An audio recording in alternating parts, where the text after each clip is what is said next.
సంఖ్యాకాండము మనం 21వ అధ్యాయం చదువుతున్నప్పుడు మిరియాము అహరోన్లు చనిపోయిన తర్వాత ఇశ్రాయేల్లో ఎటువంటి మార్పు అనేది కలగలేదండి.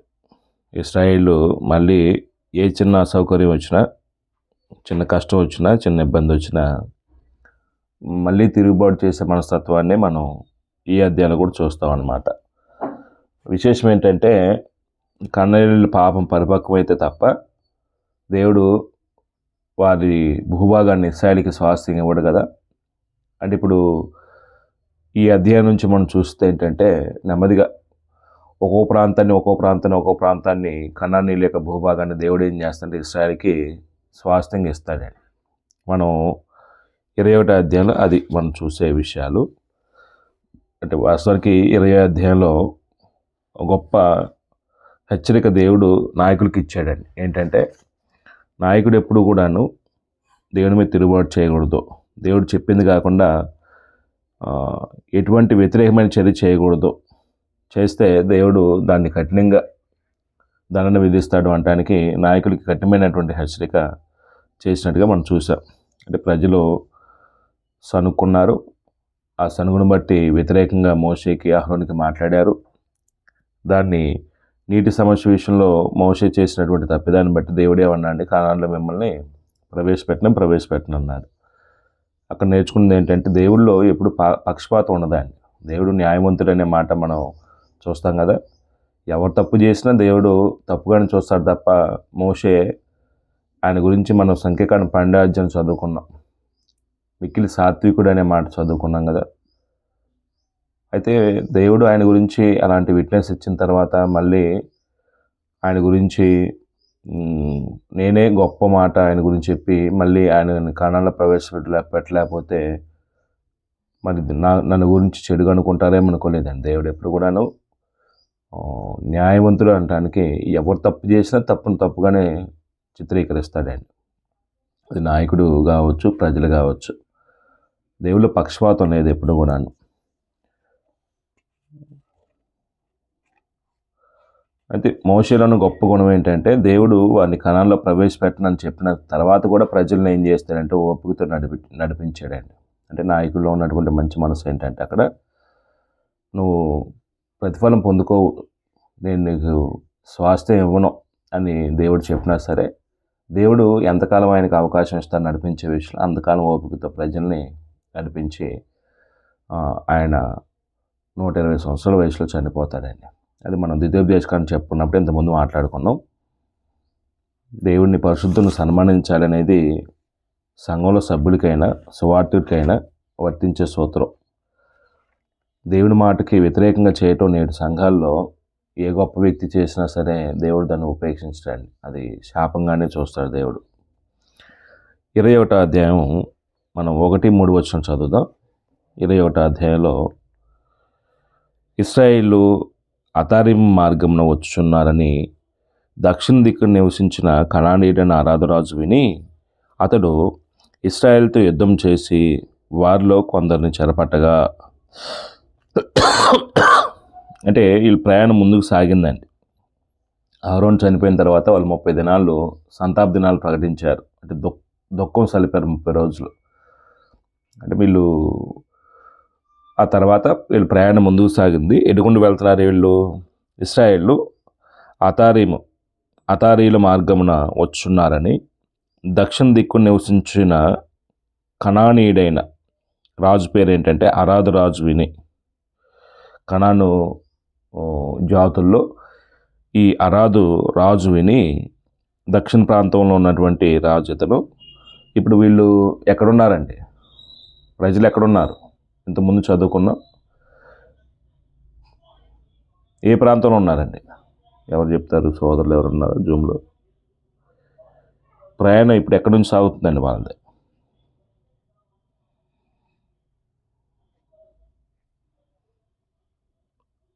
సోదరులారా, వీళ్ళు ప్రయాణం ఎక్కడి నుంచి స్టార్ట్ అయ్యారు? మళ్ళీ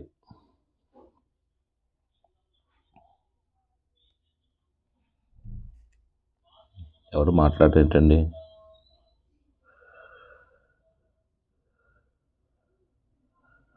హలో, నా మాట వినిపిస్తుందా సోదరులారా?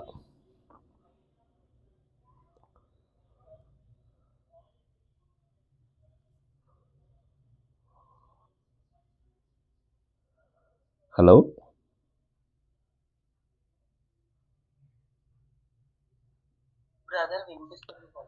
రైట్. నా ప్రాబ్లం లేదు, మీదే ప్రాబ్లం అయితే. రైట్. కాదేశ్ నుండి వాళ్ళు హోరు కొండకు వచ్చారండి. హోరు కొండలో అహరోను చనిపోతాడు. ఆ కొండ మీదే ఆయన్ని పాతిపెట్టినటువంటి సందర్భం మనం చూసి మోషే, ఎలియాజరు కొండ దిగి వచ్చేస్తారు. ఇప్పుడు ప్రయాణం స్టార్ట్ అయింది. 30 రోజులు సంతాపం సలిపిన తర్వాత ప్రయాణం స్టార్ట్ అయిపోయిద్దండి. అప్పుడు వీళ్ళు దక్షిణ ప్రాంతం అంటే కిందికి వస్తున్నారండి. ప్రయాణం ముందుకు సాగుతుంది. ఇప్పుడు ఎదోము గుండా వెళ్ళడానికి ప్రయత్నం చేస్తే ఎదోము రాజు ఆటంకం చెప్పాడు కాబట్టి ఇప్పుడు ఎదోము చుట్టూ తిరిగి రావాలి.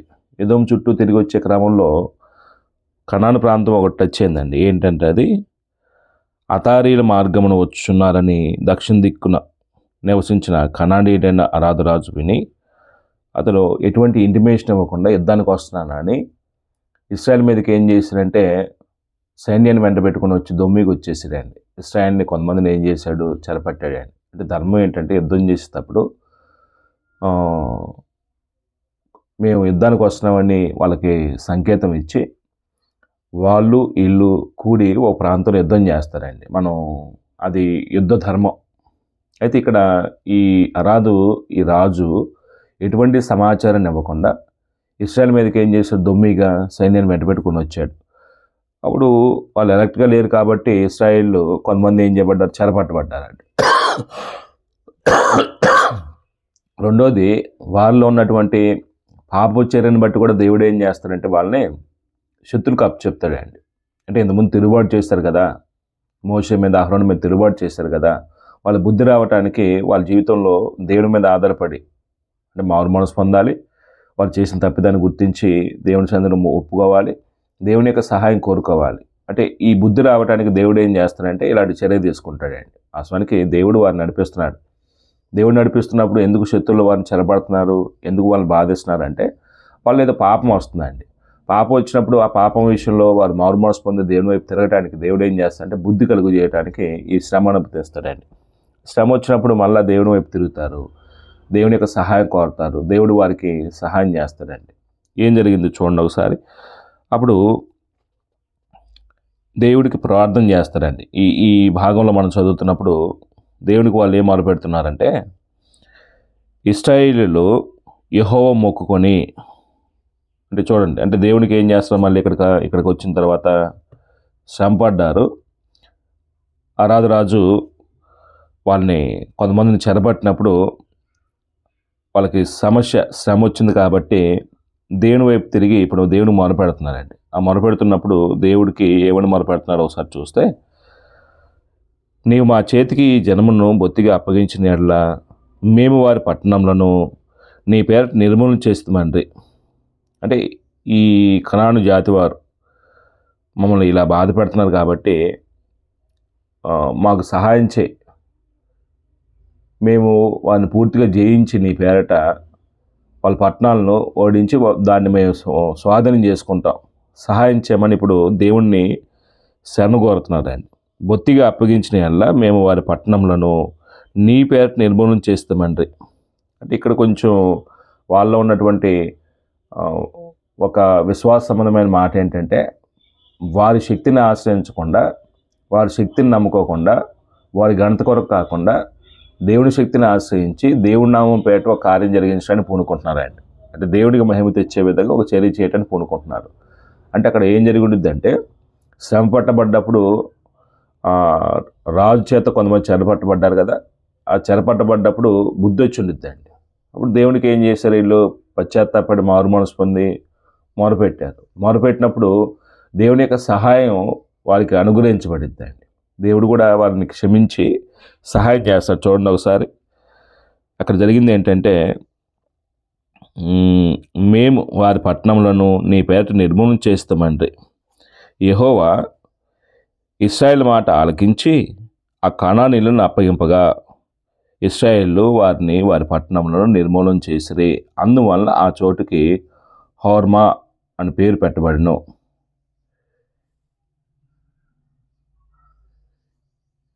ఈ హోర్మా అనే మాటకు అర్థం ఏంటండి?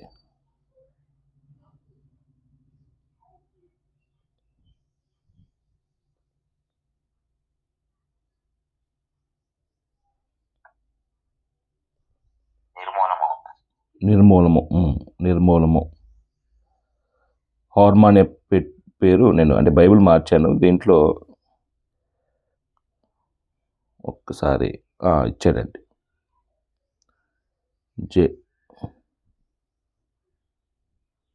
నిర్మూలము అన్నాడండి. రైట్. 1-3 వచనాలు ఏం రాసుకుందామండి? 1-3 వచనాలు. 1-3 వచనాలు మీరెవరు చెప్తారా?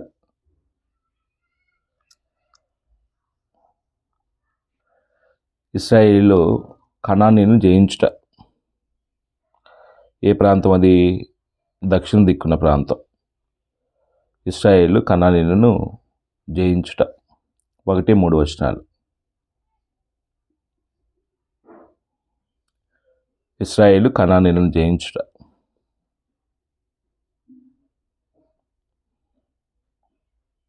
ఇశ్రాయేలు కనానీయులను జయించుట. అంటే ఈ భాగంలో మనం నేర్చుకోవాల్సినటువంటి నీతి సూత్రం ఏంటంటే, కనానీయుల యొక్క పాపం పరిపక్వం అవ్వాలి. అప్పటి వరకు దేవుడు ఏం చేయడు? వాళ్ళ భూభాగాన్ని ఇవ్వడండి. అంటే ఇప్పుడు ఈ అరాదు రాజు తన పాపాన్ని ఎలా పరిపక్వం చేసుకున్నాడంటే, ఎటువంటి యుద్ధ సమాచారం చెప్పకుండా ఇశ్రాయేల్ మీదకి దౌష్టికంగా వాళ్ళ మీదకి వెళ్ళి వాళ్ళు చెరపట్టేసాడండి. అది దేవుడు ఏం చేశాడంటే, వారి పాపం పరిపక్వం అవటానికి ఇలాంటి చర్యకి అనుమతించాడండి. అప్పుడు ఇశ్రాయేల్ దగ్గర మనం నేర్చుకుంది ఏంటంటే, వాళ్ళ పాపం ఉంది కాబట్టి శత్రువుల చేతికి అప్పగింపబడ్డప్పుడు వాళ్ళకి బుద్ధి వచ్చింది, మారు మనసు పొందారు, దేవుని శరణ కోరారు, దేవుని యొక్క సహాయం వారికి అనుగ్రహించబడింది. అంటే పాపం చేస్తే దేవుడు ఎవరికైనా దండన విధిస్తాడు. పాపం నుండి ఒక వ్యక్తి మళ్ళీతే మారు మనసు పొందితే దేవుడు సహాయం చేస్తాడండి. పూర్తిగా ఇశ్రాయేల్ ఆ ప్రాంతాన్ని ఏం చేశారంటే స్వాధీనం చేసుకుంటారండి. అంటే ఇక్కడ ఈ అధ్యాయం నుంచి మనం చూసేది ఏంటంటే, కొంత తూర్పు భాగం వైపు జయించుకుంటూ మోయాబు దగ్గరికి వస్తారండి. ఇప్పుడు తర్వాత మనం చూస్తాం, అమోరీల రాజు అయినటువంటి సీహోను, హెష్బోన్ రాజు అయినటువంటి ఓగును, అంటే బాషాన్ రాజు అయిన ఓగు, హెష్బోన్ రాజు అయిన సీహోను జయిస్తారండి. ఈ ప్రాంతాలని ఒక్కొక్క ప్రాంతం ఎలా జయిస్తారో చూద్దాం. అప్పుడు 4వ వచనం నుంచి 9వ వచనం వరకు ఇంకో సమస్య ఏర్పడిందండి. ఏంటంటే ఇది ఇందాక మనం చెప్పుకున్న మాట ఏంటంటే, వీళ్ళు ఎదోము మీదకి వెళ్ళాలి. ఎదోము రాజు ఏం చేయలేదు? అనుమతి ఇవ్వలేదు. ఎదోము చుట్టూ రావాలండి. ఇప్పుడు దూరం పెరిగిపోతుంది, మార్గం ఎక్కువ అవటం వల్ల, వాళ్ళు ప్రయాణం చేసే మార్గం దూరం అవటం వల్ల ప్రజలకి విసుగొచ్చేసిందండి, ఆయాసం వచ్చేసిందండి. ఇక్కడ కూడా మాటలు ఉన్నాయి చూడండి, ఒకసారి మనం చదివితే 4వ వచనంలో, వారు ఎదోము దేశం చుట్టూ పోవాలని హోరు కొండ నుండి ఎర్ర సముద్రం మార్గమును సాగినప్పుడు మార్గాయాసం చేత జనుల ప్రాణం సమస్యలను. అంటే మార్గాయాసం అనే మాట అంటే ఈ వాళ్ళు వెళ్ళే మార్గం ఎదోము చుట్టూ వెళ్ళాలి కాబట్టి ఆ మార్గం దూరమయ్యి ఆయాసం అయిపోయిందండి. నడిచే విషయంలో ఆయాసం వచ్చేసింది, వాళ్ళకి విసుకొచ్చేసింది. ఆయాసం అనే మాట విసుకొచ్చేసిందండి. ఇప్పుడు ఇది సర్వసాధారణంగా ఇంతకుముందు కూడా జరిగిందే, మార్గాయాసం చేత. మనం ఇంతకుముందు ఎక్కడ చదువుకున్నాం, ఎన్నో అధ్యాయం అండి, మార్గాయాసం చేత సనుక్కున్నారు. గుర్తుందా? ఇంతకుముందు ఎక్కడ సనుక్కున్నారు.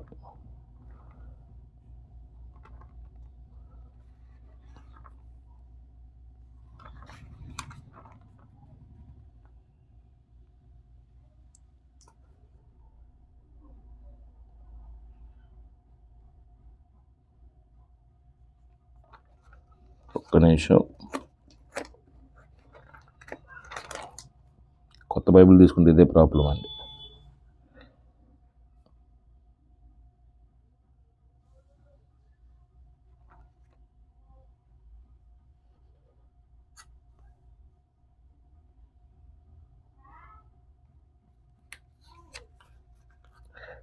నేను వదిలిపెడతానండి.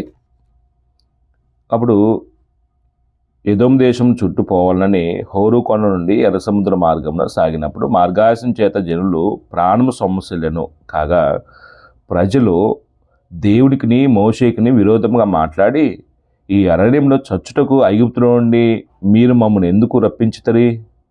చూడండి, మళ్ళీ స్టార్ట్ అయిందండి. అంటే ఇప్పుడు మార్గాయాసం చేత నడక దూరం ఎక్కువైంది. ఈ అరణ్య ప్రాంతంలో నడవటానికి భారంగా భావించి వాళ్ళు ఏమంటున్నారంటే, ఈ అరణ్యంలో చచ్చుటకు మమ్మల్ని ఎలా తెచ్చితారని దేవునికి విరుద్ధంగా మాట్లాడుతున్నారు. అహరోన్ చచ్చిపోయాడు కాబట్టి అహరోన్ లేడు అక్కడ, మోషేకి విరుద్ధంగా మాట్లాడుతున్నారండి. అక్కడ స్పష్టంగా చెప్పాడు, చూడండి ఆ మాట.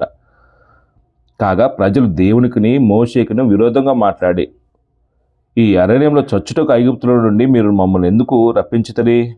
అస్తమానం చచ్చుటకు చావనేల అనే మాటలు చెప్తూ ఉంటారండి. మాటలో దేవుడు విన్నప్పుడు ఎంత కోపం వచ్చిందండి. అంటే ఆల్రెడీ వీళ్ళకి ఒక శాపం ఉందండి. ఏంటంటే 6 లక్షల కాల్బలం, లేకపోతే 6,03,550 మందిలో ఇద్దరే ప్రవేశిస్తారు, మిగిలిన వాళ్ళందరూ అరణ్యంలో రాలిపోతారని దేవుడు 14వ అధ్యాయంలో ఖండితంగా చెప్పాడండి. అలా చెప్పినా సరే వీళ్ళ బుద్ధి రావట్లేదండి. మారు మనసు పొందకుండా, దేని వైపు తిరగకుండా, వాళ్ళు చేసినటువంటి తప్పిదాలని ఇలా తిరుగుబాటు చేయటం వల్ల, మేము దేవుని మీద సనుక్కోవటం వల్ల, దేవుని వ్యతిరేకంగా మాట్లాడటం వల్ల దేవుడు శాపం పెట్టాడు మాకు, ఆ శాపగ్రస్తమైన స్థితి నుంచి తప్పించబడాలి అని ఆలోచించకుండా వీళ్ళు మళ్ళీ అదే రిపీట్ అవుతుందండి. అంటే ఇక్కడ ఒక మాట అనుకోవాలండి, ఒక వ్యక్తి యొక్క ప్రవర్తన మార్చుకోవడానికి దేవుడు ఇలాంటి పరిస్థితిని అనుమతిస్తుంటే, మార్చుకోవట్లేదంటే కారణం ఏంటంటే వాళ్ళు నిర్ణయించబడిన వారండి. వాళ్ళు నిర్ణయించబడిన వారు కాబట్టే బుద్ధి మారట్లేదండి. ఏ శ్రమ వచ్చినా, ఏ చిన్న ఇబ్బంది వచ్చినా వెంటనే రివర్స్ అయిపోయి తిరుగుబాటుదారులుగా మాట్లాడే పరిస్థితి. వాళ్ళు నిర్ణయించబడిన వారు కాబట్టి వారు మారేవారు కాదండి. వాళ్ళకి శాపం ఉంది, ఎవడో ప్రవేశించరు, ఇద్దరు తప్ప, కాలేబు యెహోషువ తప్ప మీలో ఎవరో ప్రవేశించరు ఆ వాగ్దాన భూమిలో ప్రవేశపెట్టనని దేవుడు ఖండితంగా చెప్పాడు. అప్పుడు ఇక్కడ ఆహారం లేదు, నీళ్లు లేదు, చవిచారం లేని ఈ అన్నము మాకు అసహ్యమైనదండి. అంటే దేవుడిచ్చిన ఆహారాన్ని ఎలా పోలుస్తున్నాడండి? చవిచారం లేనిదంటే అండి. అంటే చవిచారం లేని ఆహారం అంటే చప్పని రొట్టెలు అనే మాట తెలుగు వ్యాఖ్యాన బైబిల్లో చెప్పాడండి. అంటే దేవుడు ఇచ్చిన ఆహారాన్ని వాళ్ళు ఎలా చూస్తారంటే సవిచార రుచి పసిలేని దాన్ని అంటున్నారండి. నీళ్ళు లేవు, ఆహారం లేదు, చవిచారం లేని ఈ అన్నము మాకు అసహ్యమైనది. అంటే దేవుడు ఎన్నడూ ఎవరో తినని ఆహారాన్ని దేవుడు వారికి సమృద్ధికి ఇస్తుంటే వాళ్ళకి అసహ్యం కలిగిందండి. అంటే లేనప్పుడేమో లేదని ఏడ్చారు, దేవుడు కనికరించి వారికి ఆహారం ఇస్తుంటేనేమో తిని ఎక్కువ ఏమంటున్నారు, ఇప్పుడు చవిచారం లేని మాకు అసహ్యమైంది అని అంటున్నారండి. ఇప్పుడు మన పరిస్థితి కూడా లేనప్పుడు అది లేదు ఇది లేదు దేవుడా సహాయం చేయంటామండి. పొందిన తర్వాత ఉన్నదాంతో తృప్తి పడటం మనసు లేక ఇతరులతో పోల్చుకొని వాళ్ళే బాగున్నారు, వీళ్ళే బాగున్నారు, వాళ్ళే అలాగున్నారు, మాకేముంది అని నిష్ఠూరంగా మాట్లాడతామండి.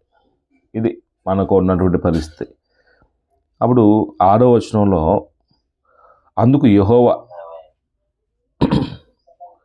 మీట్లో పెట్టుకున్నాం మా ఫోన్,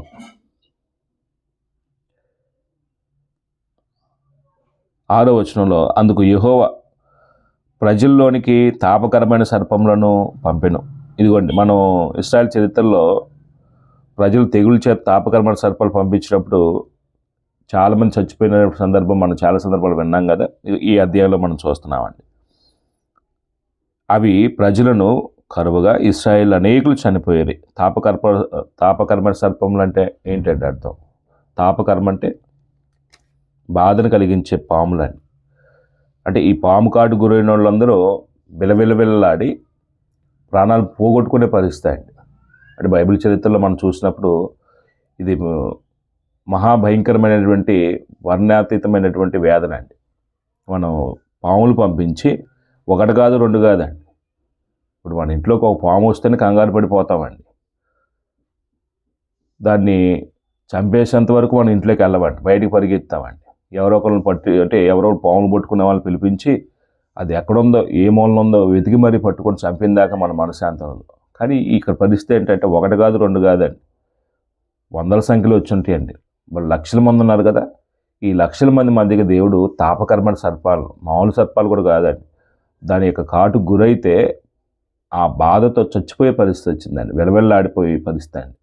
తర్వాత మొరపెడతాడండి, మోషేకి వచ్చి వేడుకుంటారండి. చూద్దాం ఒకసారి చెప్పి నేను ముగిస్తాను.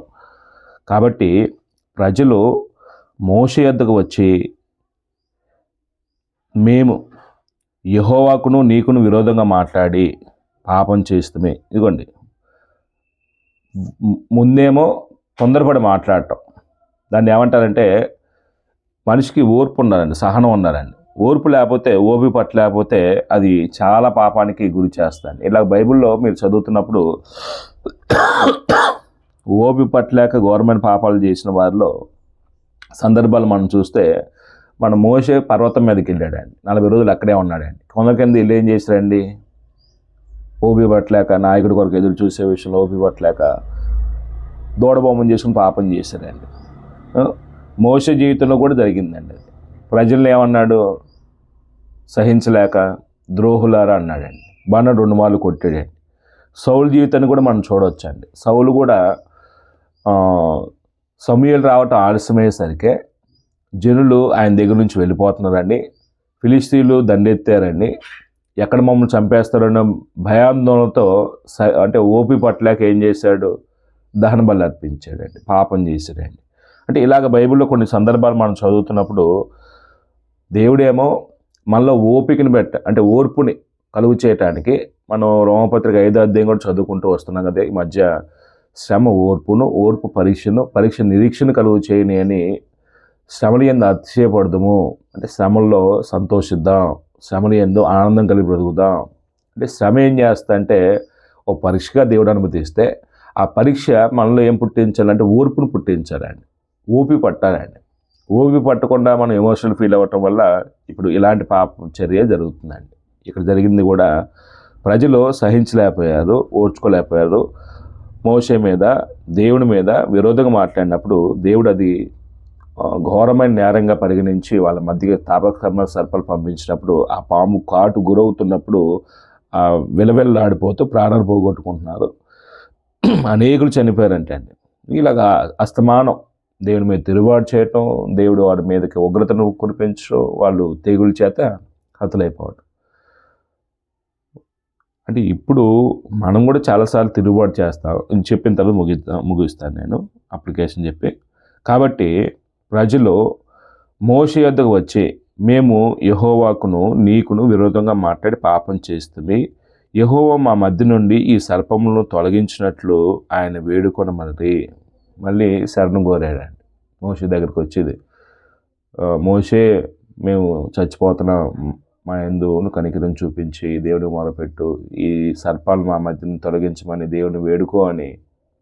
అంటే వీళ్ళు వేడుకోవటానికి వీళ్ళ మనస్సాక్షి పాప దోషరూపంతో ఉందండి. నాయకుడి దగ్గరికి వచ్చి సహాయం చేయమని అడుగుతున్నారు. అప్పుడు మోషే ప్రార్థన చేస్తాడండి. మోషే ప్రజల కొరకు ప్రార్థన చేయగా, అంటే ప్రజలు తిరుగుబాటును బట్టి ఎప్పుడు కూడా వాళ్ళు నాశనం అవ్వాలని మోషే కోరుకోలేదండి. అంటే గొప్ప మనసు అండి ఆయనది.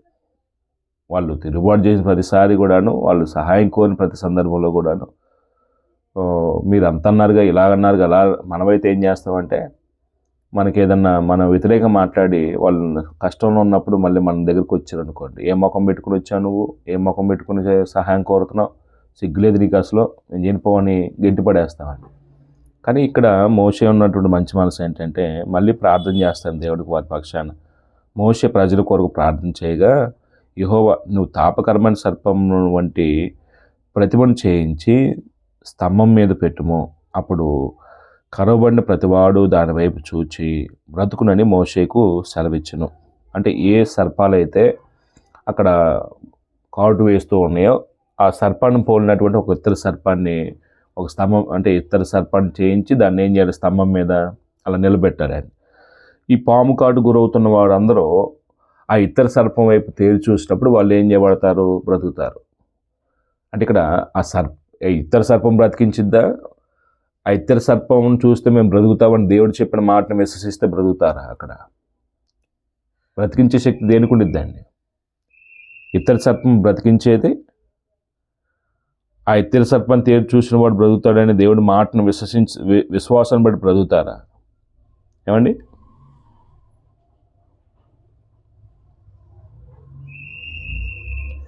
ఏంటండి, ఎవరు మాట్లాడేయాలా, ఎవరు మాట్లాడకూడదు అనుకున్నారా?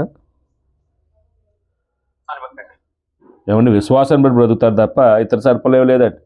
ఇతర సర్ప అది ఒక పదార్థ సంబంధమైనదే తప్ప బ్రతకటానికి దానికి ఏం శక్తి లేదండి, బ్రతికించడానికి. అది మనం అర్థం చేసుకుందామండి. అంటే మనం ఇక్కడ ఆగాలి, టైం అయిపోయింది, మనం రేపు కొనసాగించుకుంటాం కాబట్టి ఇబ్బంది ఏం లేదు. దీనికి సాదృశ్యం ఒకటి ఉందండి. విశ్వాసం ఎంత గొప్పదో, విశ్వాస సంబంధమైన కార్యం ఎంత గొప్పదో దీని సాదృశ్యం ఒకటి మనం కొత్త నిబంధన ముడిపెట్టి చెప్పి ముగిద్దాం. చివరి వచనం చదివి నేను ముగిస్తాను. అప్పుడు కరువబడిన ప్రతివాడు దాని వైపు చూచి బ్రతుకునని మోషేకు సెలవిచ్చెను. కాబట్టి మోషే ఇతర సర్పం ఒకటి చేయించి స్తంభం మీద దాన్ని పెట్టెను. అప్పుడు సర్పపు కాటు తినిన ప్రతివాడు ఆ ఇతర సర్పం నిదానించి చూచినందున బ్రతికెను. అంటే చూసినట్టు బ్రతుకుతాడు, చూడకపోతే దాన్ని చూసి బ్రతుకుతామని కొన్ని తిరస్కార బుద్ధి ఉంటే వాళ్ళు చచ్చిపోతారండి, బతకరండి. 9 వరకు ఏం రాసుకుందామండి? 4:9 వరకు. అంటే దేవుడు ఇశ్రాయేలు మీదకి తాపకర్మ సర్పాలను పంపించడం అన్నావా? దేవుడు ఇశ్రాయేలు మీదకి తాపకరమైన సర్పంలను పంపించరా అని అనుకుందాం. దేవుడు ఇశ్రాయేలు మీదకి తాపకరమైన సర్పములను పంపించరా. అక్కడ 6వ వచనం అన్నాడండి, తాపకర్మలైన సర్పములను పంపెను అనే మాట ఉంది కదా, అదే రాసుకుందాం. దేవుడు ఇశ్రాయేలు మీదకి తాపకరమైన సర్పమును పంపుట.